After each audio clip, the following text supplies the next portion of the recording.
एक समय पृथ्वी पर लगातार 12 वर्षों तक भयंकर अकाल पड़ा।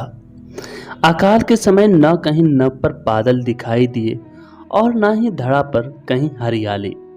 सभी झीलें, तालाब, नदी, नाले सूख गए। समस्त सृष्टि में हाहाकार मच गया।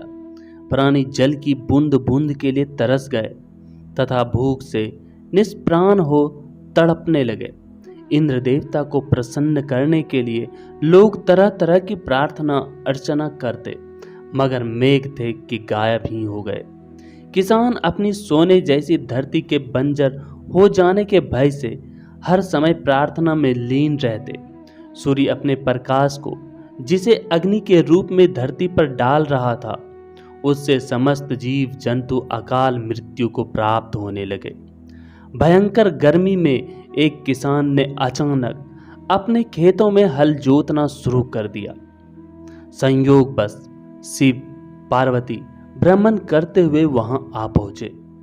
कमजोर शरीर वाले उस किसान को बंजर धरती पर हल चलाते तथा पसीने से लथपथ हुए जब माता पार्वती ने देखा तो उनका हृदय पसीज गया। वह सोचने लगी, यह किसान बिना जल के धरती पर हल क्यों चला रहा है? जब तक अकाल की स्थिति है, हल चलाने का कोई औचित्य नहीं होगा।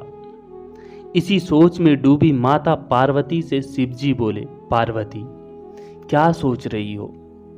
पार्वती बोली, देव, पिछले कई वर्षों से अकाल पड़ा हुआ है। बिना बारिश के इस बंजर धरती पर कुछ भी तो नहीं उगेगा।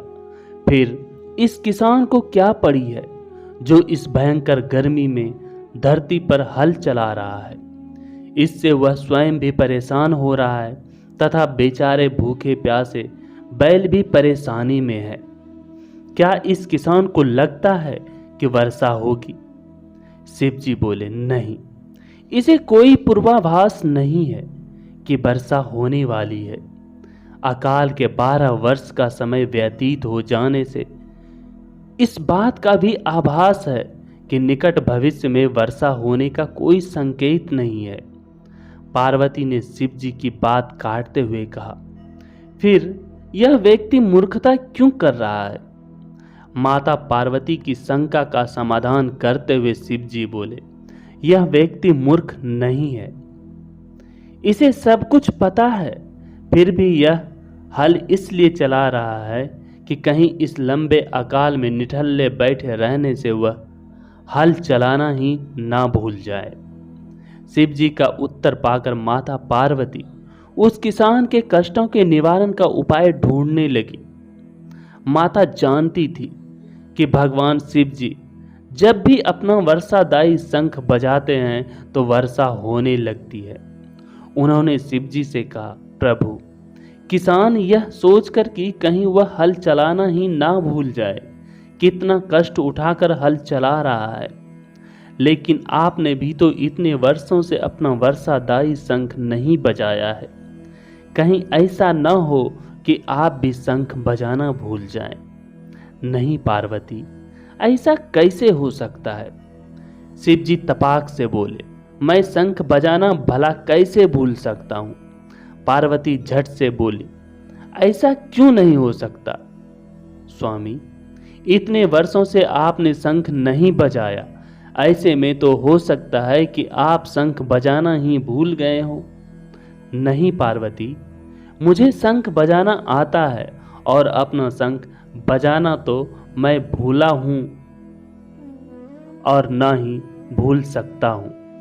शिवजी ने पार्वती की शंका निवारण के प्रयास में कहा, मगर पार्वती अपनी जगह अडिग थी।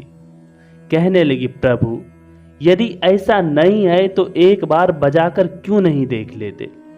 पार्वती की बात सुनकर शिवजी को लगा कि संदेह में घिर गई हैं। संदेह निवारण करने के लिए उन्होंने तुरंत अपनी झोली से वर्षादायी शंख निकाला और पूरे वेग से बजाने लगे।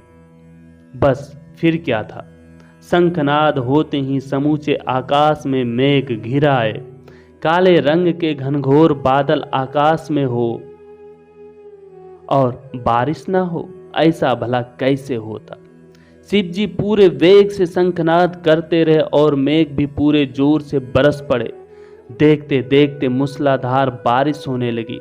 समूची धरती जलमग्न हो उठी। इतनी बारिश हुई कि सारी धरती की प्यास बुझ गई। किसान नाचने लगा। मानव ही क्या, पशु पक्षी भी शिव जी की इस कृपा से धन्य हो उठे। माता पार्वती इस समूचे संसार की प्रसन्नता से गदगद हो उठी। माता पार्वती जो अपनी व्यवहार कुशलता के कारण, पृथ्वीवासियों को संकट से बचाने के कारण ही जगदम्बा कहलाई। वे शिव जी से मुस्कुराते हुए बोली, स्वामी, आप तो सचमुच भोले भंडारी हैं।